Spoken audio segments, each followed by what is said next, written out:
The biggest mistake that buyers make. Stay tuned.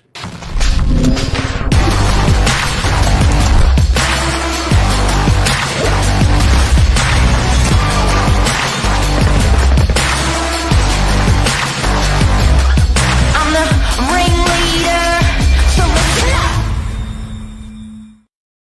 Yes, I have to say, good morning. Good morning, Lisa Novak. Good morning. Oh, we've got a fly or something in the car. There is a definite pattern with the mistake. Oh, did you get it? I think so. That's from your scout days, I reckon, Mark.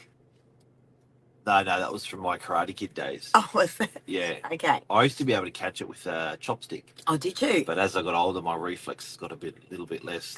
And the sight. Mr. Miyagi kept it up, but I didn't. And the sight went. But there's a definite pattern of. You've been in real estate for a very, very long time, Mark. 264 years. Yeah. So, but there is a definite mistake. Not a mistake, but there's a definite pattern that I see working in sales, transacting a lot of properties that buyers make. And I would have to say one of them, and we're going to break this down this morning for you guys, but one of them is the lack of speed and communication between the buyer and the real estate agent. That's probably one of the biggest mistakes that I see that buyers make when they're looking to secure a property and they don't get a property. And the other is not following the lead of the real estate agent. I think a lot of buyers think that the real estate agent's going to lead them into this deep, dark place and that we're just trying to do a hard sell. But we always have to act in the best interests of our vendors. Following the lead of a great, experienced real estate agent is going to be a really, really great piece of advice that I'm going to add to this segment. Wouldn't you say? Yep. I wouldn't disagree with my wife. What else have you got to say on the topic, Mark?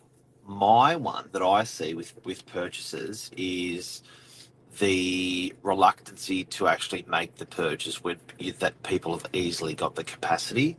And I can see from a mile away who can afford to buy something easily. And they never do.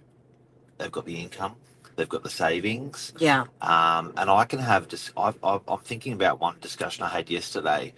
I've been talking with this young gentleman for probably 8 to 10 years. From day one, he had the capacity to purchase, has a wonderful business from day one. And I just thought to myself, like, if he just got in and purchased that property, what I find is he was always thinking, this particular areas, particular type of property, particular. Whereas if he lowered his expectations and just looked at it as an engine to move him into the dream of what's in his mind, he would have been up $300,000. Wow. And it wouldn't have cost him much at all. I don't think I dare to say nothing along the way with the way he would have had negative gearing, he would have had rent coming in. And I do have to say he just felt like he had so much going on in business and in life at every single point that I spoke to him. Always agreed with him. He's like, yep, I've got to do it. Yep, I've got to do it. I know it's really important, but XYZ, but ABCD. But there was always something different. Yeah, so I think that just putting stuff off for later, just dangerous. Not only that, but I think a lot of buyers, believe that they've got to spend an enormous amount of time doing their due diligence. Not to say that if you're a buyer and you're watching this, you should not do your due diligence. You absolutely should. But a lot of buyers don't realise there's actually two ways you can purchase a property.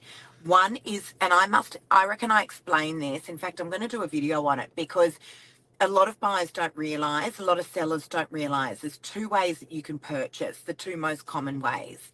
One is with what we call a 5-day cooling off period. So you put down a 0.25% deposit of the agreed purchase price, and we exchange the contracts on what's called a 5-day cooling off period. Yeah.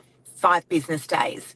Now, what's the 5 business day cooling off period for? It's so that you can do your due diligence, so that you can get your contract reviewed by your solicitor or conveyancer, so that you can formalise your finances. A lot of buyers are walking around with pre-approvals, and the banks or the lenders want to see that exchanged contract of sale before they go giving their formal approval. Yes.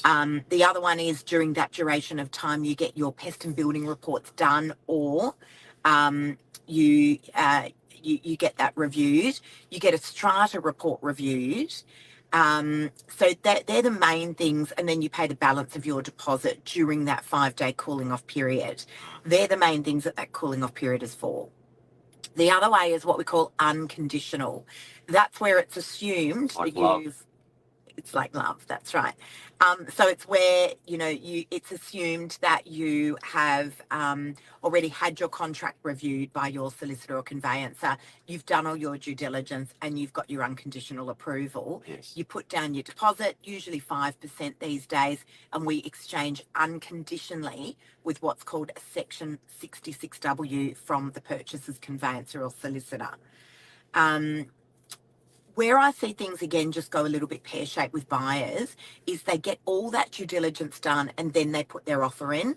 I had this yesterday, and the buyer really, he almost missed out on a property. I had 3 bidders there, or three people putting offers in, and he was like, "Oh, my conveyance is not available. I want them reviewing the strata report." And I'm like, "Listen, you're doing things. You're putting the carriage before the horse. You'll have time to do that due diligence. Get your offer in first." So speed and convenience, I find, is actually the best way forward when you are trying to secure a property. I've got a real beef with my one that I'm talking about today. Yeah. I'm really angry about it. With what? People procrastinating on purchasing. Yep. That's my biggest beef with what buyers don't do. You're saying buyers do procrastinate? They just, they do. Yeah. They don't do it. They procrastinate. And I got to say, and I don't mean to talk it up, but I've done good from property, real good. The first property I bought when I was 18, still own it. Second property I bought when I was 19, still own it.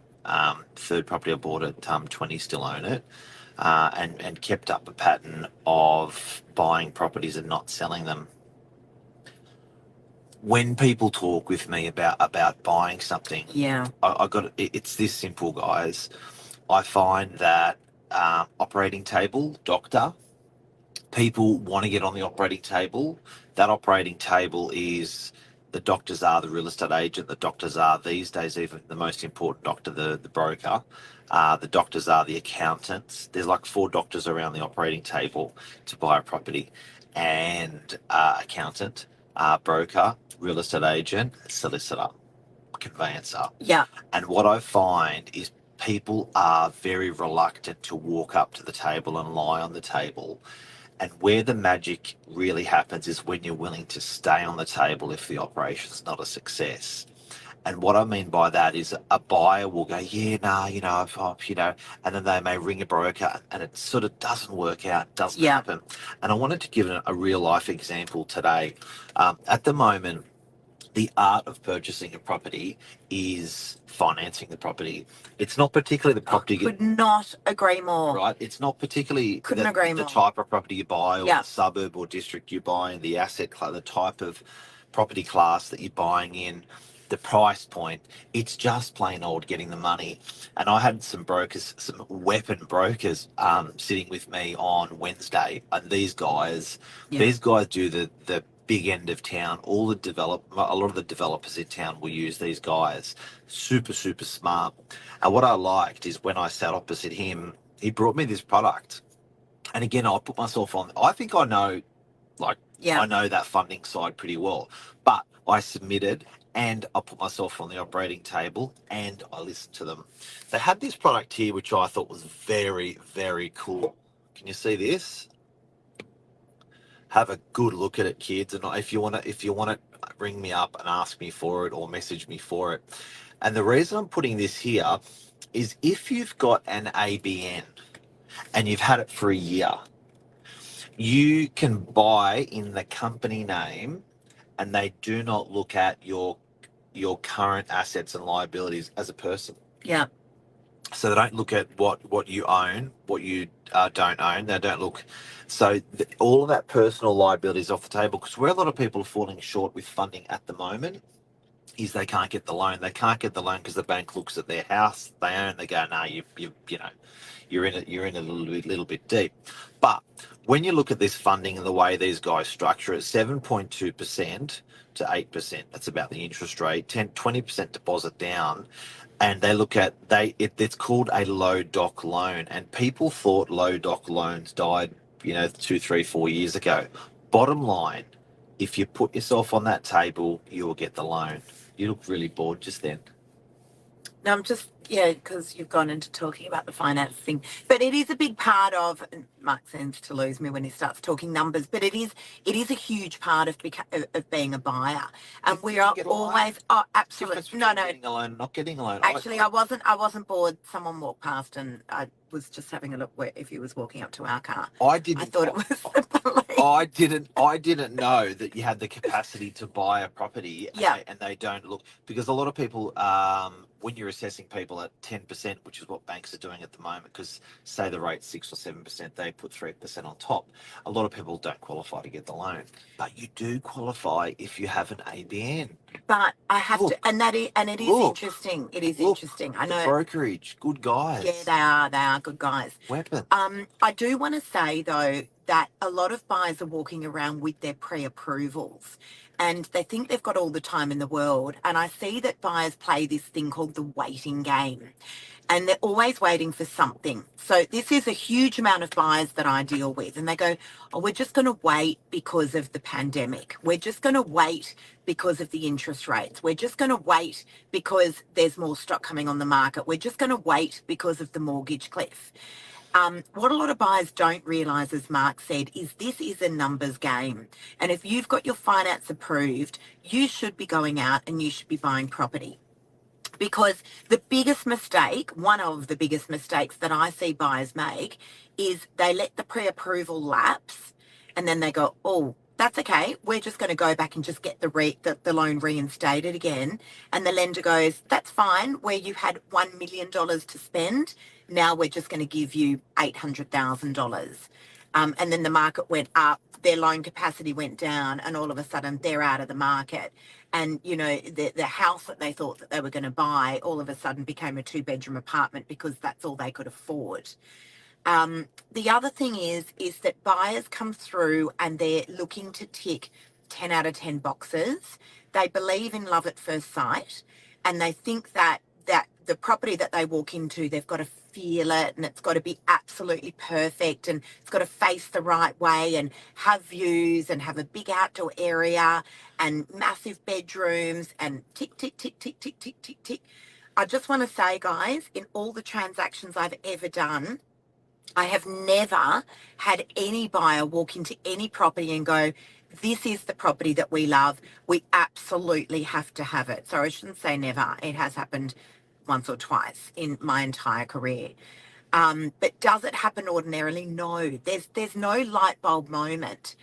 And I'm always saying, if it ticks 7 of your 10 boxes, you actually found the perfect property. Yeah, and again, back to that funding side of it, and supporting what you're saying with, say, for instance, first home buyers, people don't realise that you can get the first home buyer incentive. You don't have to live in the property in that first 12 months. You've got to live in that property within 12 months. It's a trick. So what you can do is you can have it rented out for the first 6 months. Well, and if there's a tenant already in there, 11 months, the tenancy stays in leave place. the tenant in, get on top of the mortgage, get used to it, then moved in. Now, what not a lot of people realise either is that first home buyers can actually get the first home buyer incentive, enjoy the property, and then rent it out.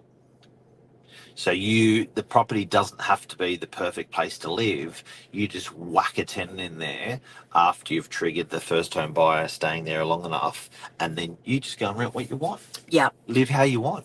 The other thing, guys, that I do want to point out is having a great solicitor or conveyancer on your side is an absolute golden opportunity.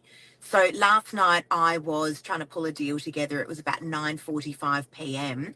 and the vendor's solicitor was on the phone to me, and we were going through some of the contract amendments at 9:45 at night because we were ready. I was ready for my vendor in the event we were able to do this exchange very, very quickly. Unfortunately, the purchaser's solicitor wasn't available at that time of night because we could have pulled this together. So, but that is everything. A lot of solicitors and conveyancers will clock off at 5 o'clock. And that's absolutely their prerogative. But understand that that could be the difference of securing a property or not securing a property. I'm always saying to my clients, when they're looking for a great solicitor or conveyancer, they are just as important, if not more so, than finding a great real estate agent. Because a lot of solicitors and conveyancers will literally switch off at 5 o'clock. There's a landline, and that is it. We're always referring, and we don't refer easily, but we're always referring to the guys and girls that will work outside of business hours, because that is when the vast majority of our deals get done. They get done at night and they get done on the weekends. So finding a great solicitor or conveyancer is absolutely key, as is working alongside a great broker, someone who will be available to you outside of hours. I mean, I was working on this deal yesterday, Mark, from early in the morning until late last night. And again, if the purchaser's solicitor had been available, we probably would have been able to pull this together at midnight last night. We were all working. So if you just tuned in, we're talking about the mistakes that buyers make. In conclusion, what I would say about my piece from today, I'll say it again. When you are a buyer, put yourself on the operating table. The operating table is, I'm going to purchase a property. Do not take yourself off the operating table until the job is done. Yeah. Submit to your doctors, which is you're a good broker. You can switch them around mid-operation if you want.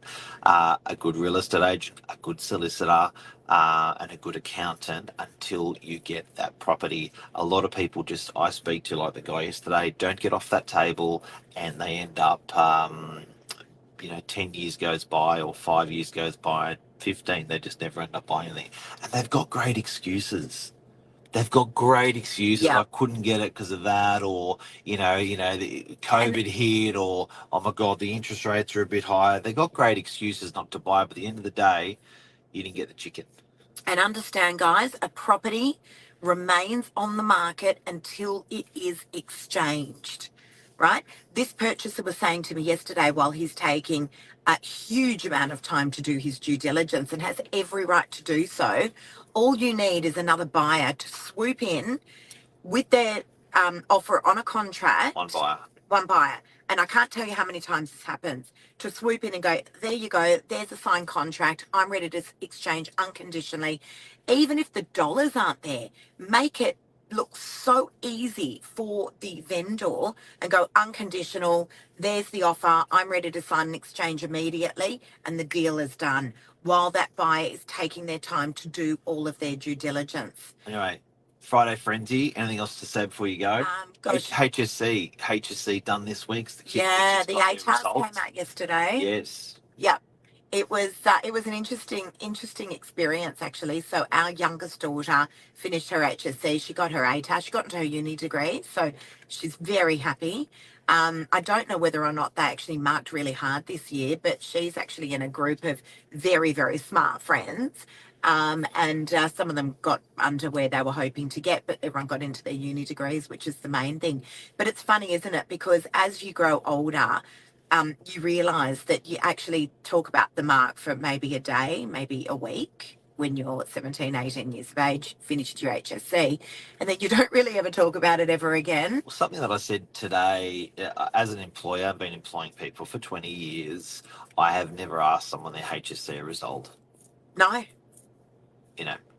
There's so much more aspects to a good human. I agree. And actually, I was. But her daughter got a great result. She got a great result. We're not making excuses. No, I was actually far more impressed, I'll be honest, about the reference that the school gave to her which was an absolutely glowing reference. There's so much more for these. And I read that and I was like thoroughly impressed with that. I was like, wow, that's something that you could literally put in front of an employer and get into pretty much anything you want with a glowing review like that. She did really, really well. So congratulations to everyone. No doubt there was some kids out there that were absolutely elated, and there were some kids out there that were heartbroken. I was watching some of the people were putting their reactions up on TikTok. Yeah. The kids when they were getting their marks. But I just want to say, I put something on LinkedIn about being a good human, which was what I gave to my daughter. So have a look at that, because I saw that. I think there's ChatGPT helped me as to the eight things that round a good human, and I sent that to my daughter, and I think it's really important, guys. And guess what? It didn't say anything about the ATAR or the HSC results in that. So it's that ATAR is one of many things that makes up a great kid. Yeah, and if you are disappointed and you're a parent that's watching this, or if you're you've just finished doing your HSC, guys, please understand it definitely does not define you. It honestly doesn't. It is a drop in the ocean in your life. I can tell you that Mark and I, we believe that we are successful in our lives, and that doesn't have anything to do with money, although we have worked hard and done very well for ourselves as a result. But I'm talking about holistically, family, friends, relationships, everything. Kids. Kids, without a doubt. It doesn't define you. It honestly doesn't. Some of the most successful people that we know in our lives, again, I'm not just talking about money. I think people think money, success, and they go hand in hand. Everyone defines success differently, but failed at school. And if you just look it up and have a look at some of the most successful people in our world, they actually did fail at school. So please understand it doesn't define you, but we do hope that everyone was really happy with their results. And congratulations just on completing your schooling. Yeah. I can't tell you the amount of people that we see that start something, we call it walking the grey line, and then they slip off the edge. So congratulations on starting and finishing something. That's an enormous accomplishment. 12 years. Enormous accomplishment. Into the big world. Good luck. Yeah, good luck. And it's a marathon. It's not a sprint. It is, absolutely. So we're now moving into the Christmas period. Yes. It's gotten busier. One more week. Hasn't gotten quieter. Nope. It definitely hasn't gotten quieter, but let's see what the week ahead brings. The weather's great. Make sure that you do stop to smell the roses and just, in the weeks ahead, and enjoy your time with your family and friends. That's very important. Wow, love that. That's it. See That's you a wrap. guys. Love you. See you. Bye.